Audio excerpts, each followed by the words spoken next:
Well, hey everybody, Mr. Reeves back with you. And we are back in IXL, and today I'm going to be working through some problems on linear functions or linear equations. We're going to start off with Z8 evaluating a linear function, then we're going to go to Z9 completing a table for a linear function, and finally finish up with Z10 completing a table and graphing the linear function. All right, so remember, we've been talking about proportional relationships and linear non-proportional relationships.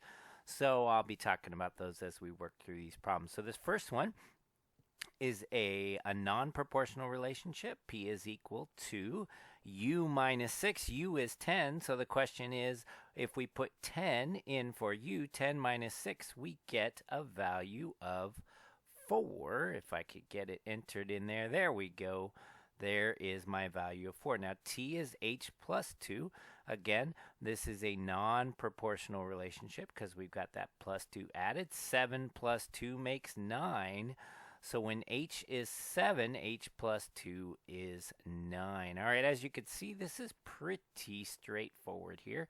Let's jump up to a higher level. Now here we have one. Good. This is a proportional relationship because it says if you want to know j, you simply take t and multiply it by 10. And since nothing is added or subtracted, it is proportional. So when t is 8, 10 times 8 is 80. By the way, 10 would be the constant of proportionality. All right, here's another proportional relationship. N is equal to 2f. Says take f and multiply it by 2. Nothing is added or subtracted, so it is proportional. All right, let's skip up to the next level, see what we have going there. Similar thing, just a little bit bigger of a number, another proportional relationship.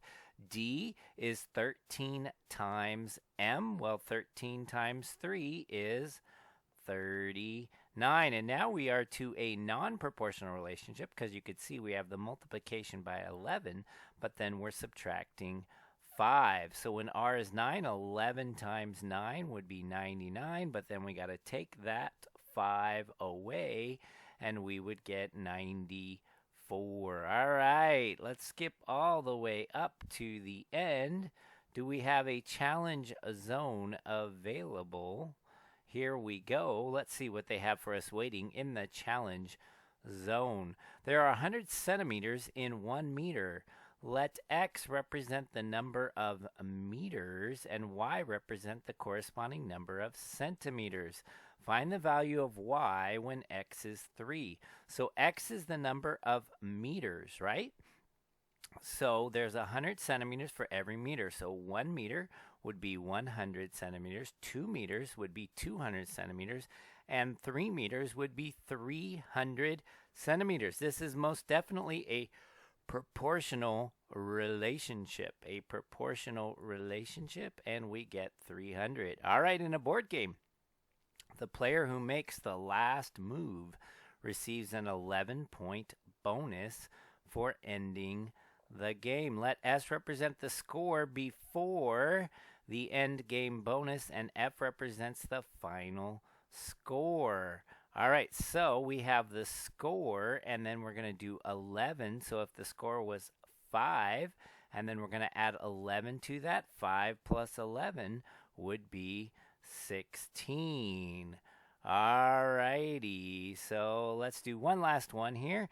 The odometer in Kurt's new car already read 34 kilometers when he started driving it. Bummer, it was a brand new car and already had 34 kilometers on the odometer. Let X represent the number of kilometers he has driven, and Y represent the number of kilometers on the odometer. So the odometer will always be 34 more than what he's driven.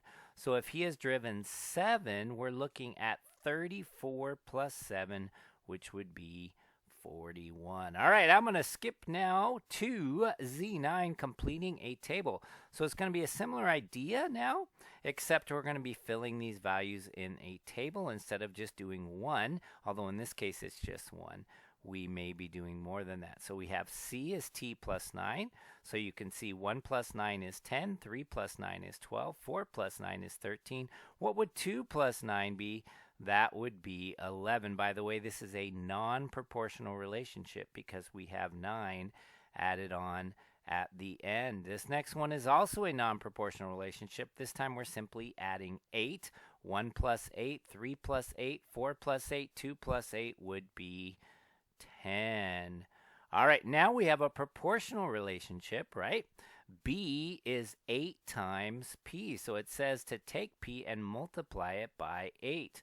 So 1 would be 8, 2 would be 16, and you could see this one is going up by 1, this one's going up by 8. If you take any of these, 8 divided by 1, 16 divided by 2, 24 divided by 3, 32 divided by 4, they would all be equal. Also a proportional relationship. This one tells us to multiply by 6. So the constant of proportionality on this one would be 6. All right, let's skip up to the next level. All right, sounds similar. They got the board game going on. I'm just going to skip over here to the function. It says if you want to know what f is, take s and add 2. Again, another non-proportional relationship. 1 plus 2 is 3. 3 plus 2 is 5. 5 plus 2 is 7, and 7 plus 2 is 9. And you can confirm that this is not proportional because when you divide these, 3 divided by 1 is not the same as 5 divided by 3 or 7 divided by 5 or any of those other ones. All right, how about we skip up now? Okay, again, I'm going to skip the reading here and just go directly to the function. This is a beautiful non-proportional relationship. It says take W, multiply it by 12, and subtract 11. But it is very much linear. If we plotted these points, we would get a straight line. Well, here we go. When W is 1, 12 times 1 would be 12, and 12 minus 11 would be 1. When W is 2, 12 times 2 would be 24, and 24 minus 11 would be 13. And finally, 5, 12 times 5 would be 60, and 60 take away 11 would be 49. And again, if we were to divide H divided by W, they would not be the same. This is a non-proportional relationship. However, if we did change in Y over change in X, we would get 12. It would be a constant. So we don't have a constant of proportionality, but we do have a constant rate of change. All right, let's skip up to the challenge zone and see what they have to challenge us with. A food company puts exactly 15 sliced carrots in each bag of frozen vegetables. All right, so this is the number of bags. This is the number of carrots. This absolutely, positively is proportional because the ratio is 1 to 15. So one bag has 15, right? 3 bags is going to have, or 3 bags are going to have 45. 5 times 15 is going to give us 75. Again, if you take any of these and divide, you're going to get 15 every time, right? Because that is what we're multiplying by. 15 would be the value of K. The equation for this one would be C equals 15 times B. All righty. What about this one? There are 19 cherry trees in Sean's orchard. He wants to plant more. It takes him an hour to plant each tree. Let H represent the number of hours he spent planting, and C represent the number of cherry trees. So let's see here. He starts off with 19, and every hour he adds one more tree, right? So if he worked 2 hours, then it's going to be 19 that he had plus 2 more. That's going to be 21.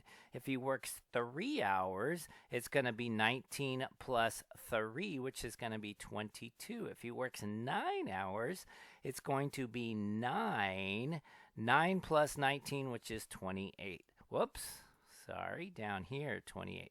This is most definitely not proportional, right? We're not getting this by multiplying by something. We're adding the same amount every time, 19 to that number, right? So there we go. All right, that's all I'm going to do in this section on Z9, completing a table. And finally, we're going to jump up to Z10, where we get to do the exciting thing. We get to follow up our table with a graph. Isn't this a wonderful? All right, so I'm going to make it a little smaller to make sure hopefully I can fit all this on here. Alrighty, here we go. So y is equal to 5x. Most definitely a proportional relationship. To get y, we are simply multiplying the x by 5. 0, 0, because when you have a proportional relationship, it's always going to be 0, 0, right? 1 times 5 is 5.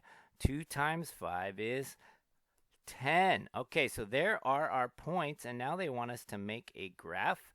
All right, so I'm going to go 0, 0, and I'm going to go 1, 5. And you'll notice if we kept going, 2, 10 would be right there as well. This is a proportional relationship. You could see it's a straight line through 0, 0. It goes up 5 over 1. That's the slope and the constant of proportionality. All right, this one, y equals x plus 1, absolutely not proportional because we're adding that 1 at the end. It says take whatever x is and simply add 1. Well, 0 plus 1 is 1. 1 plus 1 is 2, and so on. We're going to get 3, and then we're going to get 4, and then be careful, it jumps all the way up to 9. Wow, if you weren't paying attention, you'd miss that, but you can't get anything by good old Mr. Reeves, can you? Okay, now this one, all right, not proportional, but it is linear. We do have a constant rate of change. So I'm going to go 0, 1 is 1 point, and then 1, 2 is another point. If we followed it, you could see 2, 3 is on that line, 3, 4 is on that line, 8, 9 is on that line. The y value is always 1 bigger. But notice how that line does not go through 0, 0. It's not proportional. It has been shifted up 1 unit. All right, let's skip over to the next level. All right, it looks just about the same kind of thing, except this time we're adding 4 instead of adding 1. So I'm going to skip up even 1 more. All right, back to a proportional relationship. This time we're multiplying by -2. We haven't seen a lot of proportional relationships where we're multiplying by negative, but it is proportional. -3 times -2 is +6. 0, 0, because 0, 0 is always what you're going to have in a proportional relationship. 4 is going to give us -8, and 5 is going to give us -10. So there we go. So there are our points. When we graph this, it better make a straight line that goes through 0, 0. In fact, I'm going to go ahead and put 0, 0, and then I'm going to put 4, and then I'm going to put -8. So let me scroll down just a little bit here. 4 goes to -8, and you can see if we follow that line, there is 3, and 3 is at -6. And if we went to 5, 5 would be at -10. Also, any of these other values on that line would also make that equation true. Isn't that cool? All right, let's skip over and see what they have waiting for us. Whoa, a trick question. What does it say? It says y is equal to 8. There's no x. What does that tell us? All right, this is called a constant function. What it says is no matter what x is, y is always 8. For some reason, students get caught up on these ones, but just look at what it says. It just says y is 8. Y is 8. So where is y 8? Well, y is 8 right there, and y is 8 anywhere on that line. I can go anywhere on that line. Right? They've got -7, 8. I could go there. I could go -4, 8. It really doesn't matter. Anywhere on that line, y is equal to 8. So this is a special type of linear equation, right? And it's definitely not proportional because it definitely does not go through 0, 0. Kind of a tricky one there, huh? I bet that one got some of you caught up, okay? All right, so that one we're just going to take away 13 from the x, so I'm going to skip up to the next level. Wow, it's the exact same problem, taking away 13 from x. How about now, taking away 13 from x? What's going on here, ladies and gentlemen? It better not be x minus 13 in the challenge zone. Oh, it is, but you know what? They're not giving us the table in the challenge zone. Ooh, they have taken away our training wheels. So now we have to pick a value for x and see what the y is. So 0, 0, let's try it. What is 0 take away 13? Well, 0 take away 13 is -13. Well, that won't fit on the graph, will it? How about if we do 2? 2 take away 13, well, that would be negative 11. That's not going to fit. How about if we do 4? 4 minus 13. Well, there we go. That's negative 9. What about if we do 10? 10 take away 13 is negative 3. So what do you think, right? So 4 minus 13 we said was negative 9. 10 take away 13 is negative 3. What do you think? Did we get it? Let's take a shot at it. We sure did. Oh my goodness, this is getting so hard. Now they've given us a fraction. This really is a challenge zone. I am happy for IXL. They're actually throwing some challenges in here. Okay, so we have to pick a value of x. Now, this could get real messy, couldn't it? Because when you multiply a number by negative 6/7, most of the time you're going to get a fraction. But let's think, what kind of number could we pick here? What kind of number could we pick here that's going to give us an integer answer? All right, so I'm actually going to write something down. I want to know what I can multiply by here. Now let's think about it. What would make it come out so we don't get a fraction answer? Well, what are the pieces? The pieces are sevenths, right? So what if I put 7? What happens when you multiply by 7? Well, you guys know this, right? That 7 and that 7 are going to cancel. 7/7 is 1, right? So when I multiply by 7, those 7/7 makes 1. And what do I get? This becomes negative 6 take away 4, which is going to be negative 10. So if I were to make a little mini table here, what did I just put in for x? I got 7. And what did I get for y? I got negative 10. So that gets me a point on here. 14 would be a good one to use, and 21 and any other multiple of 7. The problem is they won't fit on the graph. So I think my only other choice is going to be negative 7, right? So what if I do negative 6/7 times negative 7 take away 4? Well, again, I'm going to put that over 1. And again, what's going to happen? The 7s are going to cancel, right? Really, again, that canceling term is not a good thing to say. I'm dividing 7 by 7 and getting 1. 7 divided by 7 is 1. So what do I now have? I now have a negative 6 times a negative 1 take away 4. So as here I had negative 6 times a positive 1, and I got negative 6 minus 4 is negative 10. But a negative times a negative is a positive, and 6 minus 4 is 2. And would you look at that? There are my 2 points that I'm going to have.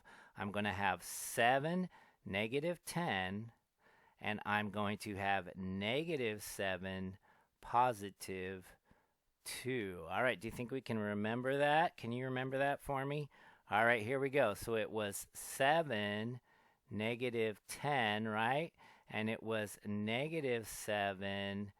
Was it positive 2? It was negative 2, right? Again, what we got there was 6 minus 4. No, it was positive 2, wasn't it? Yeah, it was positive 2 because we would get 6 minus 4, which is 2. All righty. Oh, incorrect. What did I do wrong? 7, I thought it was my graph. Is that my graph that was there? Oh, I had it there. Negative 7, 2, and 7. Did I just plot it wrong? I could have swore that's what I had. Isn't that what I did, ladies and gentlemen? I answered it like that. Oh, look at that. I did 8 instead of 7. Darn it. So my method was right. Everything was right, but I plotted this point wrong. So sorry. So sorry. Well, that kind of stuff happens. All right. Okay. And then they take me back to filling out a table. Look at that. I dropped out of the challenge zone. I am holding my head down in shame. All right. I'm going to go back up to the challenge zone because I have to prove that I can do it. All right. I'm going to get one more right, and then we're going to be done. Again, we don't have a table, so we have to pick values of x. It's up to us. And we want to pick values of x that are going to make this come out nicely. Well, if you're dividing by 2, what kind of numbers do you want? You want even numbers, right? So I'm just going to pick 10, all right? What is half of 10? Half of 10 is 5. So a negative half times 10 would be negative 5. So when I put in 10 here, I get negative 5 plus 8. So negative 5 plus 8 is going to be 3. So 10, 3 is going to be my first point. All right. Now, how about if I just put 0? What's half of 0? Half of 0 is 0. What's a negative half of 0? It's a negative 0, which is just 0. So 0 plus 8 is 8. So this should be correct. I'm hoping, I got my fingers crossed that I didn't make another mistake. Great job. Here's a proportional relationship one. Let me do this one real quick. Because it's proportional, I know it has to go through 0, 0, right? And that number in front of x, well, that's going to be my slope. So I could go up 1, 2, 3, 4, 5, 6, 7, 8, 9, and over 1, 2, 3, 4, 5, 6, 7, 8. Do you remember the constant of proportionality is also the slope? So up 9 over 8 has to go through 0, 0. I'm feeling pretty confident.